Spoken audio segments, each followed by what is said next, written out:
मंजिल हो। जिसे ढूंढा है नजरों ने वही मासूम सा दिल हो।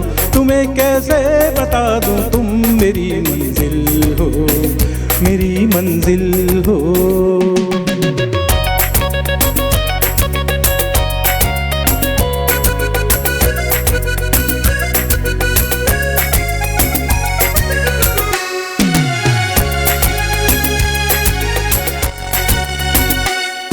देखे ये तन्हाई, ये बेचैनी, ये मजबूरी, तमन्ना है किसी दिल में जगह मिल जाए थोड़ी सी।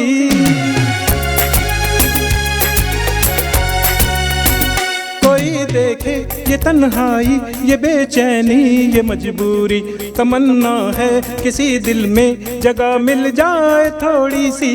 मिले वो दिल मुझे जो प्यार के काबिल हो, मेरे काबिल हो। जिसे ढूंढा है नजरों ने वही मासूम सा दिल हो। तुम्हें कैसे बता दूं तुम मेरी मंजिल हो, मेरी मंजिल हो।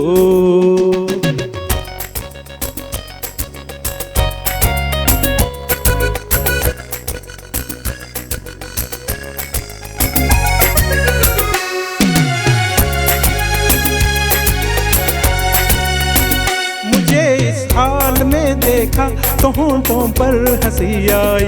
चलो कुछ तो किसी के काम अपनी बेबसी आई। मुझे इस हाल में देखा तो होंठों पर हंसी आई। चलो कुछ तो किसी के काम अपनी बेबसी आई। मेरी हालत पे हंसते हो बड़े संदिल हो, बड़े संग दिल हो। जिसे ढूंढा है नजरों ने वही मासूम सा दिल हो। तुम्हें कैसे बता दूं तुम मेरी मंजिल हो, मेरी मंजिल हो। अस्सलाम वालेकुम। धरती की सुबह में मैं हूँ एमी खान और आज इस सुबह में बहुत सारी ऐसी सीख है, ऐसी समझ है, ऐसी अक्ल को लड़ाएंगे जो मुझे और आपको बेहतर बनाएगी।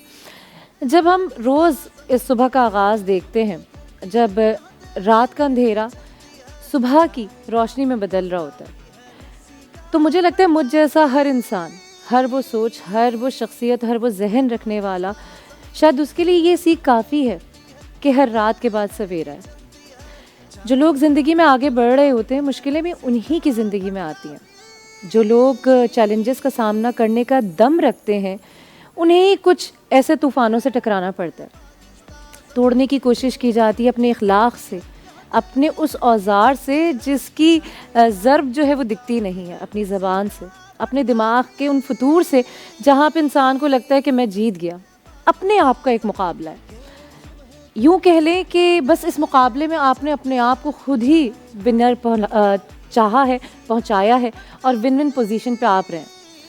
ये मुकाबला किसी से नहीं हो सकता, तो आपने सोचा कि क्यों ना ऐसे ही इस मुकाबले को शुरू कर दिया जाए। हम सब कहीं ना कहीं, कभी ना कभी इन मुकाबलों का सामना करके अपनी ज़िंदगियों में आगे निकलें। हम कहीं ना कहीं उस आम जिंदगी से थोड़े से बेहतर हैं, तभी तो वो नज़रें हम पे हैं, तभी तो वो हर तरह की चैलेंजेस हमारे साथ हैं। हम क्यों कहते हैं कि यार उसकी ज़िंदगी में तो ये सब नहीं है, देखो वो कहाँ पहुँचा। लेकिन जब हम उस तरफ जाते हैं तो पता चलता है कि उसकी ज़िंदगी में हमसे ज़्यादा, क्योंकि उसका मकाम हमसे ज़्यादा है तो उसके चैलेंजेस भी हमसे बढ़कर हैं। लेकिन एक ही चीज़ है जो उसको मजबूत बना गई है। यहाँ मैं अपनी सीख बताऊंगी कि मेरे फादर हमेशा कहते थे कि इंसान वो अच्छा नहीं जो किसी ब्रांड को पहन के घूमे, तुम खुद एक ब्रांड हो, जो तुम पहनो वो तुम पे सजे। तो हमेशा वो लिबास पहने जिसके साथ आप इंसाफ कर सकें, आप उस अक्ल का इस्तेमाल करें जो आपको बता सके कि आप आगे बढ़ रहे हैं।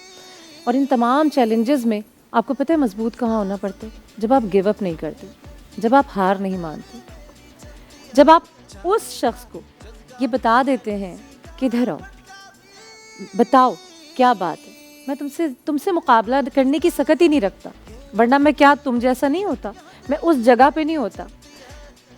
हमें मजबूत करने के लिए खुद पे बहुत मेहनत करनी होती है, क्योंकि हमें तोड़ने में, हमें बिखेरने में हर तरह से हर कोई शामिल होता है, लेकिन हमारी कहीं ना कहीं मजबूती हमारा साथ दे रही होती है। और आज इसी पे बात करेंगे कि हमें गिव अप कैसे नहीं करना चाहिए। हर बंदे को ये लग रहा होता है कि मैं मुकम्मल, मैं सही, और मैंने तो बिल्कुल सही बात की है, मैं तो हक पे था। फिर 2-4 उसी के जैसे रिश्ते उसके साथ जुड़ जाते हैं और कहते हैं हाँ, चाहे वो दोस्त की सूरत में हो, सिबलिंग की सूरत में, तुम ठीक हो। लेकिन अगर तुम ठीक हो तो तुम ज़िंदगी में कितने आगे हो? क्या तुम्हारा कल आज जैसा है, या तुम्हारा आने वाला कल भी आज ही जैसा है? अगर उसमें कोई चेंजेस नहीं है, कोई तब्दीली नहीं है, कोई बढ़तरी नहीं है, कोई तरक्की नहीं है, तो तुम वैसे ही हो जैसे तुम शुरू हुए थे। तो जनाब, आज प्रोग्राम में बात करेंगे कि कैसे इन तमाम चीज़ों को, इन तमाम फेजेस को एक साथ इकट्ठा करके हम अपनी शख्सियत को आगे निकाल सकें। गिव अप करना, हार मान लेना, झुक जाना उन लोगों से। यहाँ पे शेख सादी की एक बात मुझे याद आई। वो कहते थे कि अगर कोई जाहिल आपसे बात कर रहा हो तो आप सिर्फ इतनी बात करें, क्योंकि मैं शेख सादी हूँ, मैं तुमसे बात नहीं कर सकता, तुम ठीक हो। बहस नहीं कर सकता, जवाब नहीं दे सकता, यही तुम्हारा जवाब है। आगाज़ करते हैं प्रोग्राम का और गिव अप नहीं करेंगे, आगे बढ़ते रहेंगे। आज मेरे साथ जो मेहमान हैं, और मैं क्या ही कहूँ, मैं एक घर पे माँ छोड़कर आती हूँ और दूसरी जब मैं इनको देखती हूँ तो मुझे वही नरमी, वही मोहब्बत, वही शफ़क़त नज़र आती है। बहुत ही मीठी सी, बहुत ही प्यारी सी हमारी रानी आपा जो हर्बलिस्ट हैं। अस्सलाम वालेकुम। वालेकुम अस्सलाम। कैसी हैं? अल्हम्दुलिल्लाह, बिल्कुल ठीक हूँ। सलामत रहें आप, आपकी वालदा को अल्लाह पाक सेहत कुल्ली अता फरमाए। आमीन इलाही आमीन। अल्लाह पाक हम सब के वालिदैन को बेइंतहा सेहत तंदुरुस्ती दे और हमें तौफीक दे कि हम औलाद होने का हक अदा कर सकें। और यहाँ पे मेरे साथ एक बहुत ही खूबसूरत सी खातून, और सारे मेरे मेहमान बहुत प्यारे हैं, लेकिन जो उनका प्रोफेशन है वो ऐसा प्रोफेशन है कि वो कहती है मैं दिमाग से ही कर दूँगी यानी मेंटल हेल्थ पे काम करती है। मेंटल वेल्थ पे इनकी एक आज वो आई हैं और कोशिश मैं करूँगी कि हम सबसे पहले अपनी काउंसलिंग करें, अपने लिए बात करें। सोनिया नवाब, अस्सलाम वालेकुम, कैसी हैं? Thank you. वालेकुम अस्सलाम। लव टू बी हियर और thank you giving your presence. आज हम आपसे सीखेंगे कि मेंटल हेल्थ क्या होती है, किस तरह होती है और कहाँ कहाँ हमें इसकी ज़रूरत पड़ने वाली है। Thank you so much for inviting me. जज़ाकल्लाह। और जनाब, जब बात सेहत की है, तंदुरुस्ती की है और सही करने कराने की है, तो पहले तो ट्यून अप होना है ना। पहले ये जो दिमाग पे चढ़ी हुई चर्बी है वो भी उतारनी है, साथ साथ जिस्म की चर्बी भी उतारनी है।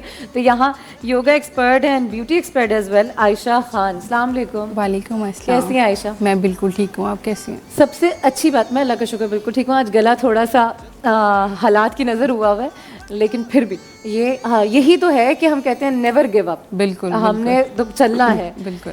आयशा, सबसे अच्छी बात ये, क्योंकि आज जो मेरे मेहमान हैं, मुझे सबसे अच्छी इनकी बात ये लग रही है, इतने प्योर सोल हैं, इतने जेन्युइन, मतलब बहुत ज़्यादा कुछ नहीं है, जैसे हैं वैसे दिख रहे हैं। वरना होता ही है कि हम होते कुछ और हैं, फिर स्क्रीन तक आते आते कुछ और हो जाते हैं। तो ये रियल ब्यूटी है, ये जो इर्द गिर्द मेरे दिख रही है आपको, ये रियल ब्यूटी है। आप तमाम लोगों का बहुत शुक्रिया आने का। आज हम बात कर रहे हैं कि हमें गिव अप नहीं करना। किससे गिव अप नहीं करना, कौन से चैलेंजेस हैं, क्योंकि हम सभी कह रहे हैं और हमारे इर्द गिर्द जो लोग हैं ना, जो हमारे ही सर्कल से बिलोंग करते हुए हैं, हमारे भाई हैं, हमारी बहन है, हमारी माँ है, सही किया तुमने जवाब दिया, अब देखो वो बोलेगी नहीं या बोलेगा नहीं, ठीक किया, देखा ना चुप हो गई, देखा ना चुप हो गई। ये कौन से मेंटल स्ट्रेंथ बता रहा है? ये मेंटल स्ट्रेंथ बता रहा है आपकी कि आप किसी को चुप करा के अपने आप को बड़ा बना रहे हैं, जबकि जो सबसे बड़ी स्ट्रेंथ है ना वो आपकी खामोशी होती है। एग्जैक्टली, क्योंकि आप नफ्स पे काम कर रहे हैं। जी बिल्कुल। अननेसेसरीली बोलना, जहाँ पर आपकी ज़रूरत नहीं है वहाँ पे बोलना, ऐसी जगह पे बोलना जहाँ आपको पता है कि सामने वाला बेवकूफ़ ही है, आपके बोलने से कोई फ़र्क नहीं पड़ रहा, लेकिन आप अननेसेसरी आर्ग्यूमेंट में पड़ रहे हैं। और वो आर्ग्यूमेंट सिवाय इसके कुछ नहीं कर रहा कि आपके रास्ते को जो है वो देर से, आप अपनी मंजिल तक देर से पहुँचेंगे, जितनी लड़ाइयों में आप पहले जो है इन्वॉल्व हो जाएंगे। जहाँ जहाँ आप लड़ने के लिए रुक गए, आपने अपना टाइम वेस्ट किया। ट्रू। और अगर आप खामोशी से चलते चले गए, आपने ये सोच लिया कि नहीं मुझे तो वहाँ पहुँचकर इसको जवाब देना है जहाँ का ये कह रहा है कि मैं नहीं पहुँच सकता। जवाब ये नहीं होता कि आप लफ्ज़ों में जवाब दें, ठीक है ना, आप बहस करें, आप बताएं कि नहीं मैं तो ऐसा नहीं ऐसा हूँ। अपने अमल से बताना होता है कि आप हैं क्या, आप हैं कौन। आपका एटीट्यूड डिफाइन करता है कि आप कौन हैं, ना आपके कपड़े, ना आपका बोलना, ना आपका बताना कि मैं कौन हूँ और क्या हूँ, ये सी चीज़ें आपको डिफ़ाइन नहीं करती हैं। बिल्कुल। डिफ़ाइन ये करता है कि आप अपने आप को खुद कहाँ देखते हैं और लोग आपको वहाँ देख कर फिर क्या आपके कहते गोल्स हैं। क्या हैं? आपके आप कहाँ goals क्या पहुंचना हैं? चाहते हैं? आप किन के मुंह लग रहे हैं या किन लोगों में अपने आप को एंगेज कर रहे हैं? हाँ। बिल्कुल। अगर आप अननेसेसरी किसी से बैठ के आर्ग्यूमेंट कर रहे हैं, आप अपने बारे में पूरी एक स्पीच लिख के बता सकते हैं। ऐसा ही है अम्मी, आप अपने बारे में कुछ भी कह सकते हैं क्योंकि बोलना अपने लिए कोई मुश्किल नहीं है। बिल्कुल। लेकिन क्या वो उससे एग्री कर जाएगा, एग्रीमेंट हो जाएगा आपके बीच के, हाँ वो सामने वाला भी ये कहे कि हाँ ये जो कह रहा है बंदा ये ऐसा ही है? नहीं, तब तक नहीं, जब तक कि आप उसे प्रूफ नहीं कर देते अपने एटीट्यूड से, जब तक कि आप कुछ करके नहीं दिखा देते, तो फिर मुझे नहीं समझ आती कि हम आर्ग्यूमेंट्स में क्यों पड़े। हम अपने आप को बेहतर करने पे, हम अपने आप को ग्रो करने पे काम क्यों नहीं करें। लेकिन सोनिया, बिल्कुल मैं आपकी बात को सेकंड करूंगी। यहाँ रानी आपा से मैं एक सवाल करूंगी, तजुर्बा भी ज़्यादा है, माँ है, क्योंकि काउंसलिंग जो होती है ना वो कोई इंस्टीट्यूट तो करता ही करता है। देखिए, स्पेशलिटी किसी चीज़ में होना ये एक अलग बात है, वो उस जगह पे हम नहीं पहुंच सकते जहाँ पे अल्लाह ने आपको रखा है। मेरे अंदर कुछ क्वालिटीज़ होंगी तभी तो हम एज ए इंडिविजुअल काम कर रहे हैं। बिल्कुल रानी आपा, मैं जब अपनी माँ के पास गई किसी की शिकायत के लिए, आप देखें अम्मी इन्होंने ये बात कर दी, वो मुझे वहीं से बाउंस बैक कर देती, आज भी करती हैं। आज भी मैं टूटती हूँ और मैं कहती हूँ यार देखें यार गलत कर रही है या गलत कर रहा है या XYZ ऐसी बात हो गई। वो कहती हैं तुमने जीतना है, चुप, नफ्स पे काबू पा लो, खामोशी से बेहतर कुछ भी नहीं। आपने एक बात रख दी, आपको लग रहा है वो बंदा अपनी इस बात को एक्सेप्ट नहीं कर रहा, जस्ट बैक। आज भी मेरी माँ मुझे पीछे कर देती है। आज भी हम बहनें अगर जा रहे होते हैं, आप ये नहीं कहती, या अम्मी दूसरों की बच्चियाँ तो ऐसी तेज़ होती हैं, फट से जवाब देती हैं, 10 लोगों में बात कर लेती हैं, हमसे बदतमीज़ी नहीं होती, हमसे डायलॉग, वो आज भी पीछे कर देती हैं। आज कहती हैं तुमने जीतना है, तुम चुप हो जाओ बस। देखिए, माँ की गोद बच्चों की पहली तरबियत गाह है। बच्चों की पहली तरबियत गाह माँ की गोद है। माँ जो कुछ अपने बच्चे को इस गोद में सिखाती है, जो एटीट्यूड उसको सिखाती है, बच्चे की पर्सनैलिटी इसी गोद से बनती है। मुजरिम एक दिन में नहीं बनता, बनते बनते बुराई उसके अंदर एडजस्ट होते होते वह मुजरिम बनता है। अगर बच्चे की पहली गलती पर उसे रोक दिया जाए, बच्चे की पहली जो उसने मुजरिमाना हरकत की है, जो माँ को पता है कि ये गलत है, अगर उसी दिन माँ उसको पनिश कर दे तो आगे जाके ये ज़रूरियात आदतें ज़रूरियात नहीं बन जाती। तो आपा अगर इस तरह हम, जी मैं आपकी बात बिल्कुल, अगर इस तरह हम एक्सेप्ट करते रहे, माँ ने बोल दिया, तो हम कैसे दुनिया के चैलेंजेस का सामना करेंगे? क्योंकि हम तो बदतमीज़ ही नहीं है। जब हम बदतमीज़ नहीं है तो दुनिया तो हमें। आपके इसी सवाल का जवाब मैं आपके जवाब से देती हूँ। आपकी वालिदा ने हमेशा आपको कहा खामोश रहो, यही तुम्हारा जवाब है। तो आज मुझे बताएं आप किस मुकाम पे हैं? आप कहीं पीछे हैं इस दौड़ में? आप सबसे आगे हैं अल्हम्दुलिल्लाह। मैं तो समझती हूँ बहुत बुराई। ये जो ज़बान है ना, ये एक ऐसा हथियार है, एक मोमिन का हथियार उसकी ज़बान है। इस ज़बान से आप दुनिया को मुसख्खर कर सकती हैं। जब कोई भी गुस्से में हो तो आपका जवाब सिर्फ़ और सिर्फ खामोशी होना चाहिए। जब एक शख्स खामोश हो जाता है, इट मीन्स आप जीत गई, वो हार गया। और यही माँ की तरबियत है कि अपने बच्चे को हमेशा वो खामोशी सिखाए कि बेटा तुम्हारी हार में तुम्हारी जीत है। कब बदला लेना या बदला सिखाना हमारी ताकत नहीं है, हमारी जीत नहीं है, यहीं से हमारी शिकस्त शुरू हो जाती है। अच्छा, लेकिन जैसे कि आयशा, आप योगा एक ऐसी दवा कहूँगी मैं तो, रूहानी दवा है कि कुछ लम्हे अगर आप एक सांस ढंग से तमीज़ से लेना शुरू कर दें, ब्रीथिंग एक्सरसाइजेस करना शुरू कर दें, तो शायद मैं समझती हूँ अपने आप से मुलाकात हो जाती है। बिल्कुल ऐसे और इतने जब मैं कोई किसी तरह से ब्रीथिंग के उसमें एक्सरसाइज कर रही होती हूँ तो वाकई मुझे ऐसा लगता है कि 2 लम्हे ये सांस मेरे अंदर जा रही है, वरना हमारे पास उस सांस को महसूस करने का भी टाइम नहीं जिसने हमें ज़िंदा रखा हुआ है। आयशा, जब हमारी ज़िंदगी में, जैसे कि रानी आपा ने कहा, सोनिया ने कहा, इतने चैलेंजेस हैं, इतने नेगेटिव, और सबसे बड़ी बात ये लेग पुलिंग है। आप आज आपके अंदर कोई बात नज़र आए और दूसरा कहे कि इसको अभी यहाँ से किक आउट करना है, ये है माशरे की दौड़। ऐसे माशरे में जहाँ पे हम सिर्फ फेवरेटिज्म की बात करते हैं, हम सिर्फ कहते हैं कि नहीं वो किसके रेफरेंस से है या कौन है या कैसे, ऐसे माशरे में गिव अप तो हो ही नहीं सकता। मतलब आप कैसे किस तरीके से अपने आप को रिवेंज पोजीशन पे, हज़ार आपके आप पेशेंस रखते हैं, अपनी बात को दबा देते हैं, नफ्स पे काबू है, लेकिन फिर भी कहीं ना कहीं तो इंसान है। कैसे आप उठेंगे, कैसे आप आगे बढ़ेंगे? देखिए बेसिकली मेन चीज़ ये है कि आपको पेशेंस रखना चाहिए, क्योंकि हर बंदा जवाब देने के लिए नहीं होता और जवाब भी हम हर बंदे को नहीं दे सकते। बट गुस्सा आपको उन्हीं लोगों पर आता है जिनको आप जवाब नहीं दे सकते। बट ये हमारी अपने आप से जंग होती है कि हमें सोचना चाहिए कि हम पेशेंस रखें तो अगला बंदा जो है वो खुद चुप कर जाएगा। आप जितने ज़्यादा उन्हें जवाब देंगे, जितने आर्गूमेंट्स देंगे, वो फिर कोई बात करेगा, आपको मज़ीद गुस्सा आएगा।